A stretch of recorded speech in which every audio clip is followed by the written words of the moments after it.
O áudio que vocês vão ouvir agora é parte do podcast Xadrez Herbal. Caso vocês queiram ouvir mais sobre esse assunto e outros temas de política internacional, é só ir em xadrezherbal.com. Bem, então sem mais delongas, passemos para o primeiro bloco do Giro de Notícias.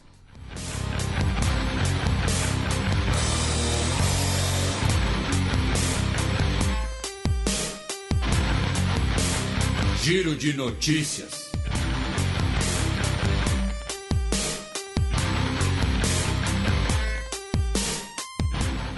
Notícia de 17 de dezembro, quase um mês atrás. Eleições parlamentares da Tunísia registram apenas 8,8% de comparecimento. Pois é, né? O presidente Kais Saied, né, ele convocou uma nova eleição para decidir por um novo parlamento, né, com o segundo turno vai ocorrer daqui a uma semana mais ou menos, porém a maioria dos grupos políticos da Tunísia, e isso é interessante, né? Porque muito se noticia assim, a oposição na Tunísia, né, declarou um boicote às eleições.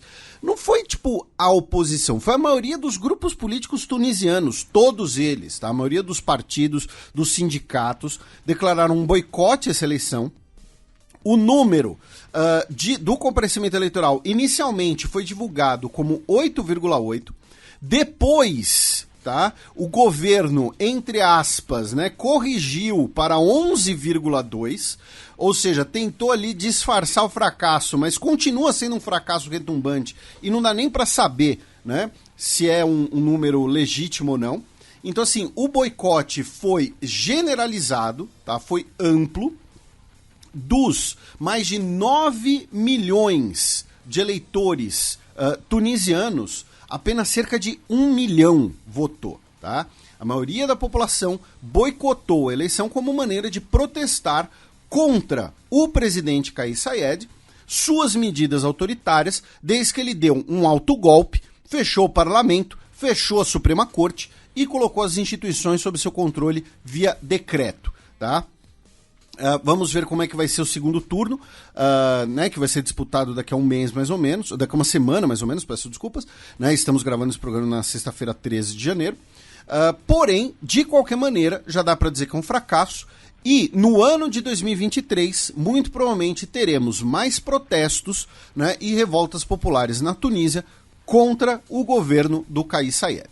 Ainda no continente africano, só que mais ao sul, ali no Sahel. Notícia do dia 21 de dezembro. Governo da Gâmbia afirma ter frustrado tentativa de golpe.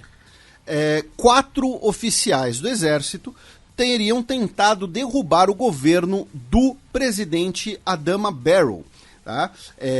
O líder, né, do golpe, do movimento golpista, foi declarado como, na verdade, não um oficial, mas um líder de um grupo de praças, tá? Um cabo chamado Sana Fadera.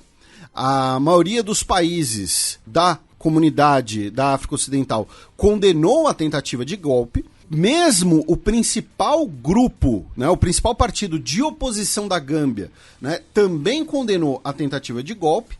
Só que tem um detalhe curioso, meu caro Matias. Inicialmente, o exército da Gâmbia, né, negou que tenha ocorrido uma tentativa de golpe. Disse que foi apenas um motim de praças, né, por questões ali de condições de trabalho, né, condições ali sanitárias, inclusive. Porém, depois, né, mudaram a versão, afirmando que teria sido sim uma tentativa de golpe para derrubar o governo, né? O que seria mais um golpe militar na África Ocidental, dessa vez na pequena Gâmbia, né? Esse país que a gente brinca aqui, que é uma ilha cercada de Senegal por todos os lados. Justamente à margem do rio Gâmbia. Notícia de 29 de dezembro. Novo governo de Netanyahu toma posse em Israel. O governo, né, mais à direita e o governo mais religioso da história de Israel foi oficializado, né? Quando nós tivemos a formação do governo, né, nós chegamos até a mencionar aqui, porém tivemos a posse né, efetiva do governo no final de 2022. Né? O principal partido, o maior partido é obviamente o Likud, né, o maior partido do parlamento, e o partido do Benjamin Netanyahu, que agora é o novo velho primeiro-ministro, é a 6ª posse do Netanyahu como primeiro-ministro de Israel, ele que é o recordista de permanência no cargo, né, e ele que certamente é a figura dominante da política israelense nos últimos 30 anos, né? Dá para dizer talvez até a figura dominante da política israelense pós-paz com o Egito, né? Porém você tem ali a figura do Isaac Rabin, que é muito importante em Israel, e porém ele teve a sua carreira política encurtada pelo assassinato, né? Ele que foi morto por um extremista de direita israelense. Porém, o Netanyahu, né, lidera o Likud, que é o maior partido, junto fazem parte o Judaísmo Unido da Torá, o Shas e o Partido Sionista, que eram 3 partidos que já eram da base do Netanyahu desde o seu antigo governo, o Otzma Yehudit, né, o partido carranista, né, do Itamar Ben-Gvir, que a gente já comentou aqui, que é um partido, o carranismo é o fascismo israelense, e também o Noam, né, que é também um partido religioso, um partido novo fundado em 2019 por, olha só, pela facção mais conservadora do partido do sionismo religioso. Tá, Matias? Então, assim, sei lá, é difícil até tentar explicar quem que são os mais conservadores dentro de um partido que já era ortodoxo, tá? Mas, então, tivemos a posse do novo governo israelense e, depois dessa posse, nós já temos 3 questões aí pra gente comentar sobre esse novo governo. Primeiro, o Itamar Ben-Gvir, né, que, como eu disse, é o líder do carranismo, ele é um colono israelense que defende a total e completa expulsão dos árabes e dos muçulmanos de todo o território de Israel, e a interpretação de todo o território de Israel, segundo o carranismo, é do Israel bíblico, é da grande Israel, não é das fronteiras do mandato britânico da Palestina, nada disso, tá? É o irredentismo israelense. Exatamente, é o irredentismo israelense. E ele agora é um ministro de segurança, né? Ou seja, ele é um ministro que controla a polícia, ainda por cima. Vejam onde isso vai dar, né? Já está muito claro onde isso vai dar, né? E só lembrando que antes, né, do novo governo tomar posse, na semana anterior, um jogador palestino, o Ahmed Atef Daramag, que é jogador do Tucará e goleador da Liga Profissional da Palestina, foi assassinado pelas Forças de Defesa de Israel na cidade de Nablus. Que é uma cidade palestina. Ele, pouco tempo depois da posse, decidiu passear, né, dar uma volta na esplanada das mesquitas, né, perto da mesquita de Al-Aqsa, né, que muitas vezes é chamada de Domo da Rocha. Lembrando que a esplanada da mesquita, né, para os judeus, para os israelenses, é chamado de Monte do Templo, né, porque é onde estão os restos, né, os vestígios arqueológicos, melhor dizendo, do Templo de Jerusalém. Ou seja, né, é um lugar sagrado para ambas as religiões, porém que hoje, né, tem a mesquita de Al-Aqsa, também chamado de Domo da Rocha, e ele decidiu dar uma volta por ali, né, numa clara provocação, numa clara demonstração ali de inclusive gerar mídia para ele mesmo, né, de que ele vai ser um cara afrontoso em relação aos árabes e muçulmanos, e isso gerou diversos protestos vindo de Arábia Saudita e de Jordânia e também, obviamente, dos palestinos, né? Dizendo que isso é uma provocação sem precedentes e que pode prejudicar o status quo em Jerusalém. A gente tem um especial sobre Jerusalém e os locais sagrados, feito no primeiro ano do Xadrez Herbal, lá no final de 2015. Né? Daqui a pouco vai aparecer, né? Meu Deus, daqui a pouco a gente tem que refazer. Temos diversos programas sobre Israel, sobre Palestina, sobre Jerusalém, sobre a questão de Jerusalém. Temos um Fronteira sobre Israel e outro sobre a Palestina. Exatamente. Quando o Trump reconheceu Jerusalém, a gente falou muito desse assunto. Então, óbvio que aqui a gente vai um pouco resumindo. Mas o que é o status quo? Né? O status quo é basicamente a ideia de que os locais sagrados de cada religião, eles são, primeiro, administrados por pessoas, por entidades daquela religião, né? E no caso, né, pensando nas relações entre estados, os locais sagrados para o Islã são de custódia da Jordânia, enquanto, né, os locais sagrados das outras religiões são de custódia de Israel. E, principalmente, que os estados não vão interferir nos locais sagrados das outras religiões. Tá? Isso é o status quo. Tá? Nos locais sagrados não se mexe, em bom português. Por isso que quando nós tivemos episódios em que a polícia israelense jogou bombas de gás lacrimogêneo na esplanada das mesquitas, isso gerou repercussão, condenação por Turquia, por Jordânia, por Arábia Saudita. Então, é uma provocação que acaba afetando esse chamado status quo, que também tem, por exemplo, a Santa Sé como um dos seus garantidores. Tá? Depois, o governo Netanyahu, via o seu novo ministro da Justiça, o Yariv Levin, que é um braço direito do Netanyahu, publicou a sua proposta de reformar o judiciário israelense, inclusive diminuindo os poderes da Suprema Corte israelense. E vamos lembrar que um dos motivos do Netanyahu, né, passou tanto tempo ansioso para retomar o poder, é que o Netanyahu é indiciado, ele está sendo julgado por acusações de corrupção e abuso de poder. Então não é coincidência que um dos primeiros atos do seu governo é tentar diminuir, né, o poder do judiciário e da Suprema Corte. Tá? A própria presidente da Suprema Corte israelense, né, a Esther Hayut, ela afirmou que essa reforma judicial pode ser um golpe fatal contra a independência do judiciário para esmagar o sistema judiciário e acabar com a identidade democrática do país. Tá? E vamos lembrar, esse é o modus operandi de diversos governos recentes, né? Ou governos na história recente, né? De você diminuir o poder judiciário, como o governo Orbán na Hungria, o governo polonês do Lei e Justiça, aqui no Brasil, né, toda aquela discussão sobre PEC da Bengala, sobre reforma do STF, aumentar o número de integrantes do STF, aí recentemente tivemos, né, a divulgação de que encontraram a minuta, né, na casa do ex-ministro da Justiça do Bolsonaro, de que declararia estado de defesa no Tribunal Superior Eleitoral. Então, você diminuir o poder do judiciário pelo Netanyahu não é exatamente algo inédito no mundo também, né?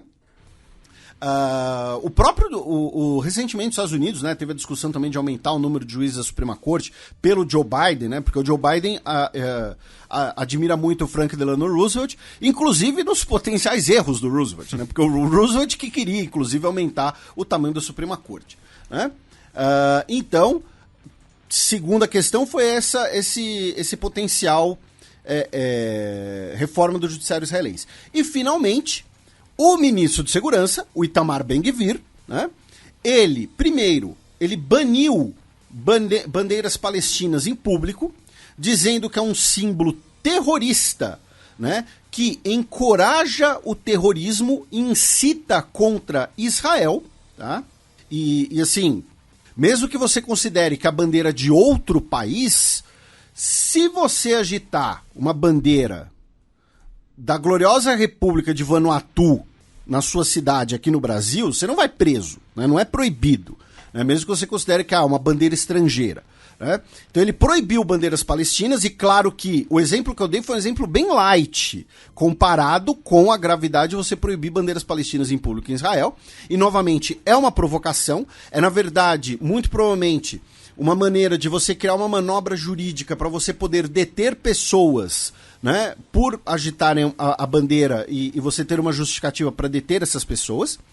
E o governo também, na figura do Itamar Ben-Gvir, revogou a permissão de viagens de diversos integrantes do gabinete da Palestina, tá? Incluindo do ministro de Relações Exteriores da Palestina, o Riyad al-Makki, tá? Como possível represália pelo fato de que a Palestina quer levar à Corte Internacional de Justiça a questão do julgamento se o que Israel faz na Palestina é uma ocupação ou não.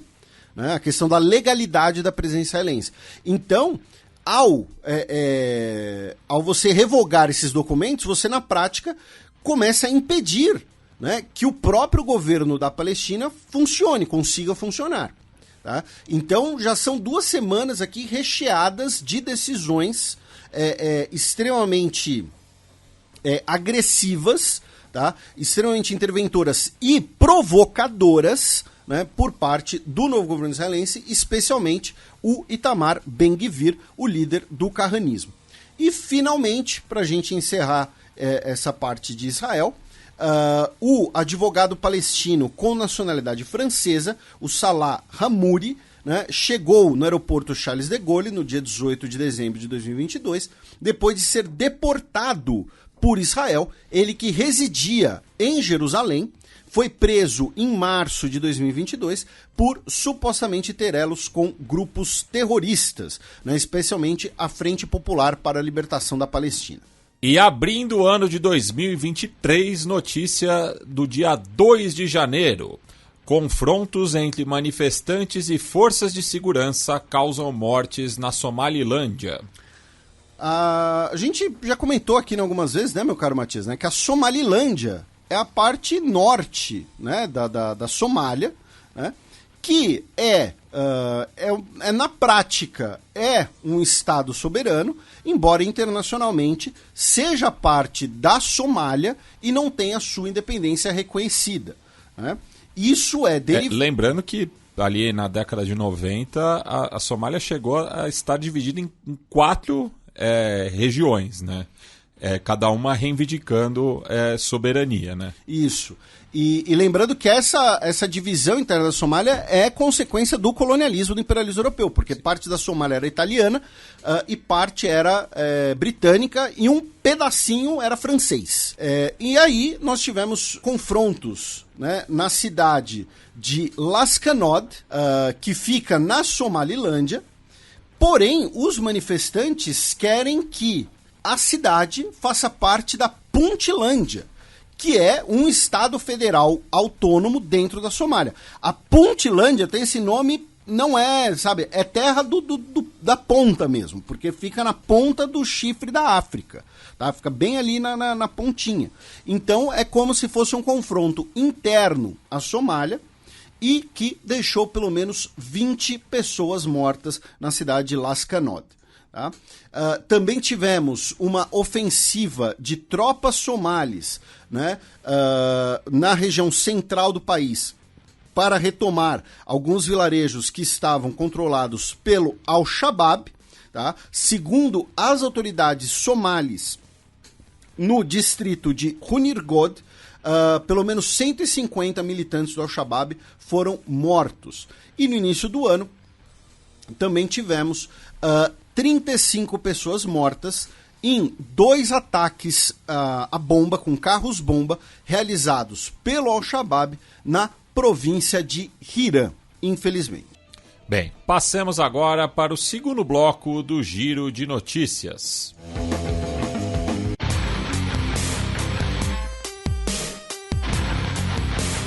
Giro de Notícias.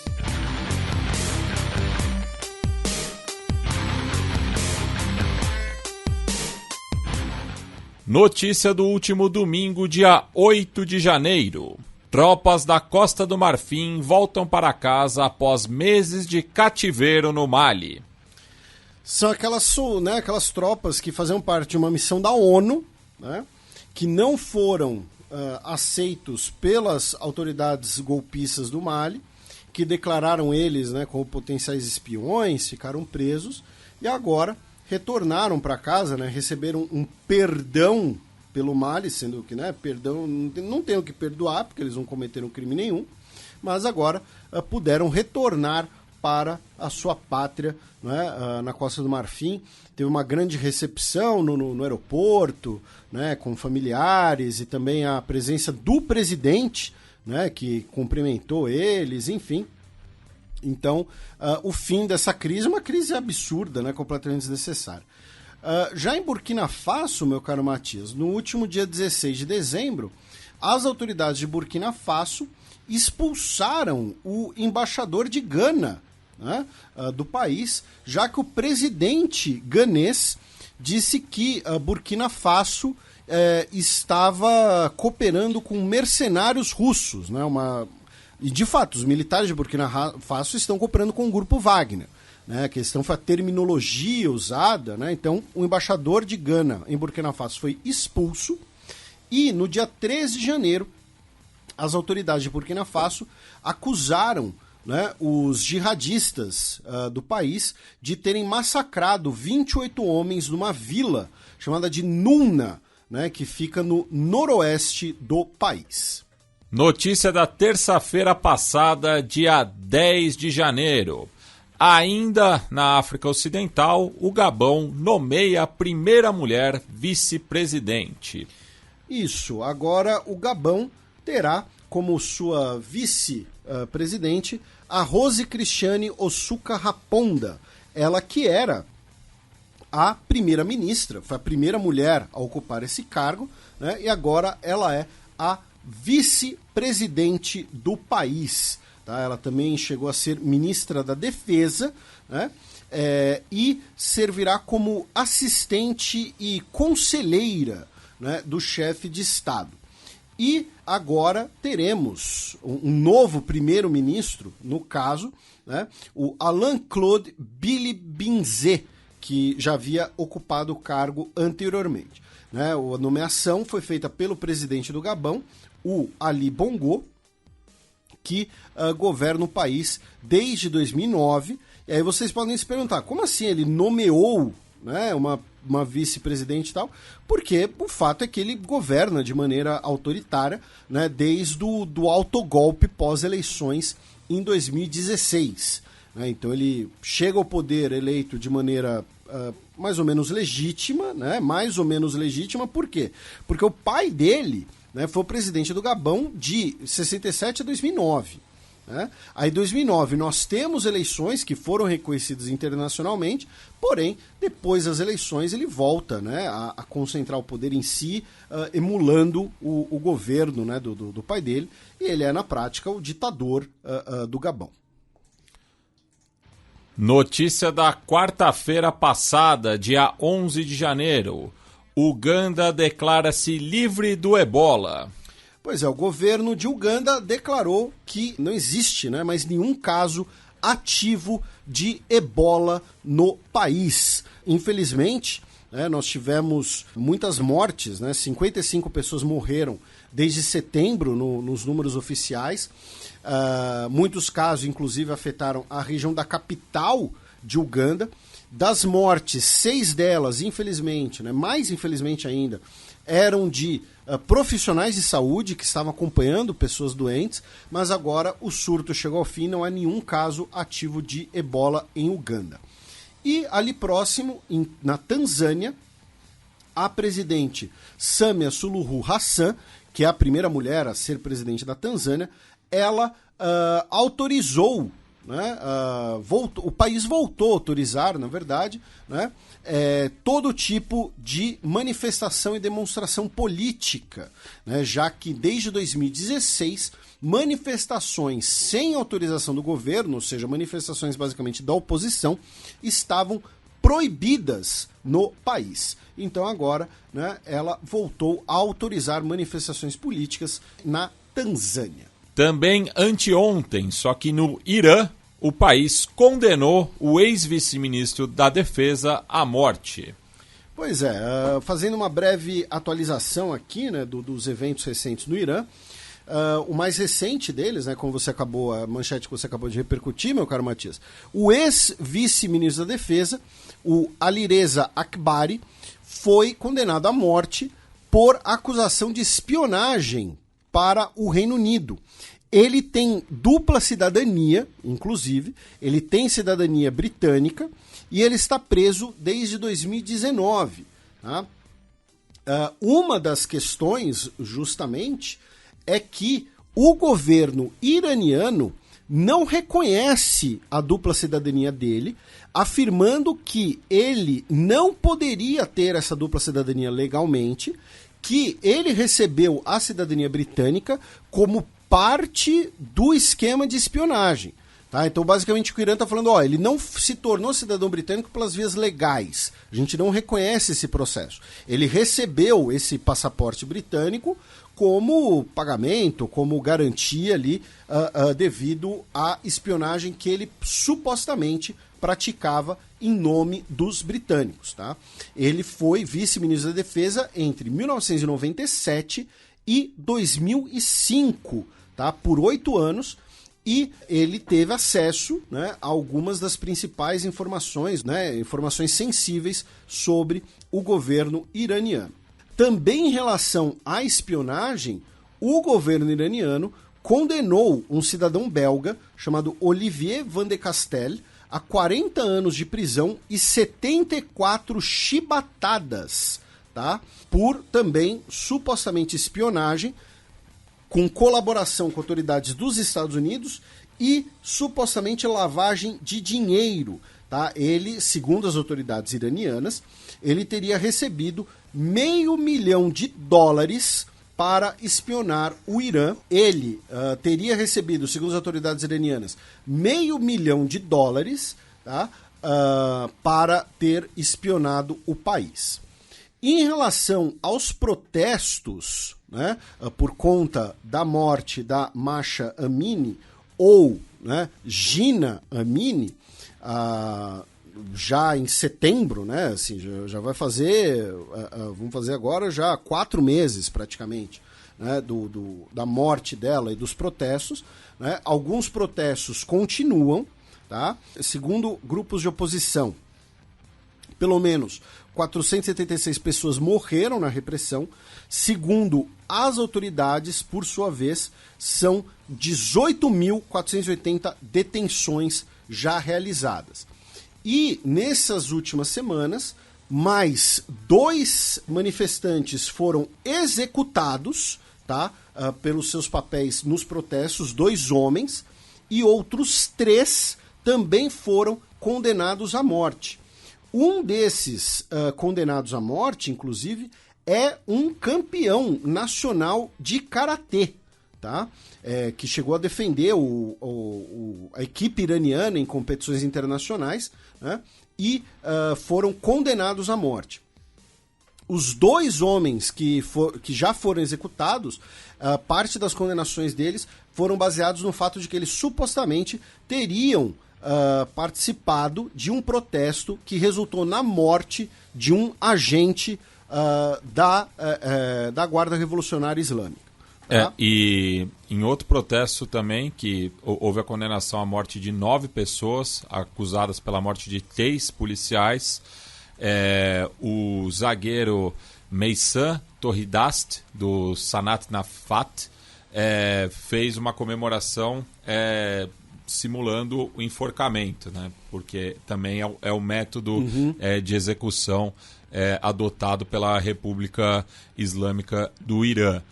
E falando em futebol, o ex-jogador Ali Daei, que talvez seja o principal nome da história da seleção iraniana, né? Que jogou também no Bayern de Munique e que tem, enfim, trânsito ali no mundo islâmico, né? A filha e a mulher dele estavam num avião em direção a Dubai, e o avião foi forçado a retornar para Ilha Kish, pois houve a informação de que a esposa dele, a Mona Farokhzadi, estava a bordo e elas permaneceram no Irã, né? Isso como uma forma de tentar atingir o Ali Daei, que é uma das principais vozes contra o regime por conta da morte da Mahsa Amini. E também em relação aos protestos, meu caro Matias, no último dia 9, nós tivemos uma manifestação em frente à prisão da cidade de Karaj, tá? Que é parte ali da grande Teherã, né? E é onde você tem uma grande prisão, onde você tem a execução de pessoas. E eles estavam tentando evitar a execução dos 2 homens que foram condenados, que eu mencionei anteriormente. Em outras 3 notícias ligadas ao Irã, o Irã foi expulso né, da Comissão do Status das Mulheres, do ECOSOC, né, o Conselho Socioeconômico da ONU, que é formado por 54 países, depois de uma articulação, né, coordenada pelos Estados Unidos para a expulsão do Irã. Foram 29 votos a favor, 8 contra e 16 abstenções. Dentre os votos contra estão o de China e Rússia. Tá? Porém, tivemos a expulsão do Irã dessa organização.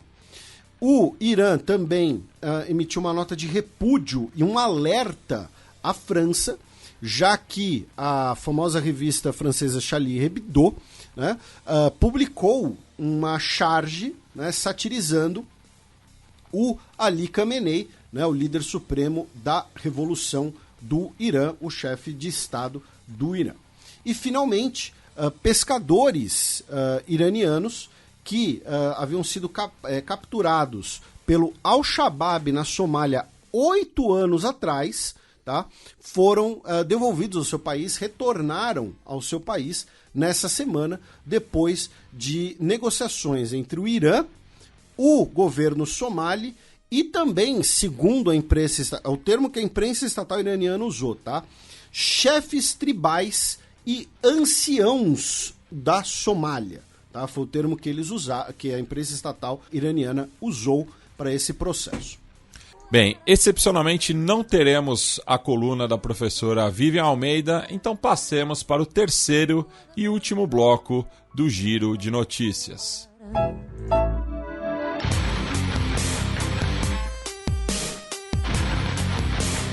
Giro de Notícias.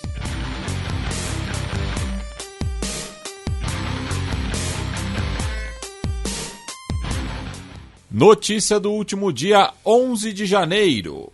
Rebeldes começam a entregar armas ao exército etíope. Pois é, como parte do processo de paz, rebeldes, né, da região do Tigray, ou do Tigré, se preferir a versão portuguesada, começaram a entregar os seus armamentos para o exército etíope como parte, né, do acordo que foi estabelecido em novembro, aquele que foi celebrado na África do Sul, né? Com inclusive participação da Eritreia e tudo mais. Então, aparentemente um sinal de estabilização na Etiópia. E ali perto, no Sudão do Sul, 6 jornalistas, né, foram presos devido a um vídeo que viralizou. Tá? Os 6 jornalistas eram da emissora oficial do governo, emissora estatal. E o que aconteceu? Era uma cerimônia cívica, e as pessoas estavam de pé para o hino nacional. E um dos líderes do Sudão do Sul, né, vamos lembrar, o Sudão do Sul atualmente tem 2 lideranças, né, não chegam a nenhum acordo, mas no caso o Salva Kiir é aquele que a gente obviamente já mencionamos anteriormente, mas que deve ajudar o nosso ouvinte, que às vezes busca as notícias que a gente está comentando, ou ouve o programa com uma aba do Google aberta.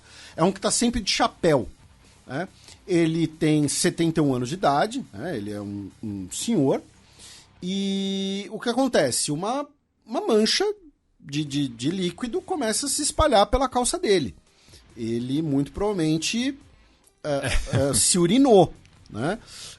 Talvez por uma questão de idade, talvez por uma questão de doença, enfim. O fato é que a imagem acabou viralizando, né? E aí esses 6 jornalistas foram presos por supostamente terem desonrado, afetado a imagem da presidência, né? Eles que seriam os responsáveis pela imagem e pela difusão da imagem, né? Porque quando ele, inclusive, não percebe o que está acontecendo, quando, né, nota-se o que está acontecendo, inclusive a câmera corta, né, a câmera muda de direção. E aí tem toda uma discussão, né, sobre tanto o autoritarismo de você prender os jornalistas, eles estavam ali fazendo seu trabalho e tal, quanto discussão se isso viralizar e virar piada é uma questão, né, de, enfim, gerontofobia, ao mesmo tempo que é uma liderança política. Então, né, você fazer troças de lideranças políticas é algo válido, enfim. Então, uma notícia aí também perto da Etiópia. 2 notícias de ontem, quinta-feira, dia 12 de janeiro. chefe de petroleira vai liderar COP28 nos Emirados Árabes. Eu acho que é bem de acordo, né? Pois é, né? Quando você tem algo que está criando problemas para você, o que você faz? Você coopta. Tá? Você coopta. Pois é, você não luta contra, você coopta. A gente já contou aqui algumas vezes, por exemplo, né, que as ditaduras militares latino-americanas sempre garantiam que uma delas tivesse assento no Conselho de Direitos Humanos da ONU durante a Guerra Fria. Para quê? Para evitar que as outras fossem investigadas. Né? Então você não vai conseguir acabar com as investigações de direitos humanos. Então o que você faz? Você coopta as instituições. E nesse caso, né, a organização da COP28 nos Emirados Árabes Unidos vai ser conduzida pelo Sultan Al-Jaber. Sultan, nesse caso, é nome, tá, gente? Não é título. Tá? O Sultan Al-Jaber, que é o chefe da ADNOC, que é a estatal petroleira de Abu Dhabi. Tá? É você botar a raposa para cuidar do galinheiro. Tá? E hoje, inclusive, saiu a notícia de que ele não vai sair do seu cargo na petroleira estatal, ele vai manter as funções. Tá? Junto com isso, né, um relatório publicado, né, pela Organização Meteorológica Mundial, que é uma agência da ONU, disse que os últimos 8 anos foram os anos mais quentes já registrados na humanidade e finalmente, né, a Arábia Saudita prendeu, tá, 2 dos seus cidadãos que eram administradores da Wikipedia. Tá? Vamos lembrar, a Wikipedia é um projeto colaborativo, né? Qualquer pessoa, né, pode ali fazer alterações, se tornar administrador, aí você tem os artigos mais sensíveis, aí você tem os cargos de administradores, e claro, né, não é aquela confusão que já foi, que as pessoas acham que ainda é, que você pode entrar, escrever qualquer coisa, e qualquer coisa fica publicado lá e ninguém verifica, e pronto. Mas o fato é, 2 cidadãos sauditas, né, foram presos, né, por serem administradores da Wikipedia. Né, e por terem ali tentado, né, enfim, controlar o conteúdo, né, tentado alterar conteúdo, enfim, e foram presos por isso. Tá? Então, assim, muito, muito apropriado, né, muito respeitoso. Oposição do Benin ganha assentos no parlamento pela primeira vez em 4 anos. Pois é, o parlamento do Benin estava controlado, né, completamente pelo governismo. Tivemos eleições no último dia 8 de janeiro, né, as primeiras eleições que a gente repercute aqui em 2023. É claro que o governismo, né, continuou com a principal bancada, porém, agora, né, a oposição, os democratas, né, conquistou 28 dos 109 assentos, né, pela primeira vez. E a oposição disse, né, que teve fraude, né, nas eleições, pediu recontagem, porém a coalizão de governo manteve a maioria, então isso dificilmente vai ocorrer no Benin. E só aproveitando, né, que a gente está na África Ocidental, 2 notícias que eu acabei esquecendo de falar quando a gente tratou sobre a morte do Pelé, de que em Bafatá, que é a segunda maior cidade de Guiné-Bissau, e em Praia, que é a capital de Cabo Verde, os estádios vão ser renomeados com o nome do Pelé. Né? São os 2 primeiros fora do Brasil que vão dar essa honraria ao rei do futebol, que teve uma importância muito grande para o continente africano também. Abaixa o volume, porque lá vem Breaking News. Premier japonês visita Joe Biden em Washington. O Kishida Fumio, né, depois da sua viagem a Londres, foi a Washington, foi recebido pelo Joe Biden hoje, né? Ainda não temos, pelo menos enquanto estamos gravando, né, uma nota conjunta, algum eventual acordo, alguma coisa assim. Certamente vão falar muito sobre a China, sobre Taiwan, sobre semicondutores, chips, sobre a Rússia também, porque vamos lembrar, né? A Rússia invadiu a Ucrânia, mas Rússia e Japão também têm pendências territoriais, né? O Japão reivindica as 3 ilhas mais ao sul das Ilhas Kurilas, dizendo que são parte do seu arquipélago natal. Então, também tem divergências territoriais com a China, tem a questão ali dos limites marítimos perto da ilha Sakhalina, né? Aquela ilha que parece um tubarão bem ao norte do Japão. Então, é uma visita para a gente ficar de olho, claro, até porque, pensando naquela projeção que a gente mencionou de orçamento de defesa, né, estamos falando dos 2 potenciais maiores orçamentos de defesa juntos. Claro que o orçamento de defesa dos Estados Unidos é o maior do mundo, assim, de longe, né? Mas então, essa visita hoje, e claro, o que tiver de resultado concreto dela, a gente vai comentar no nosso próximo programa.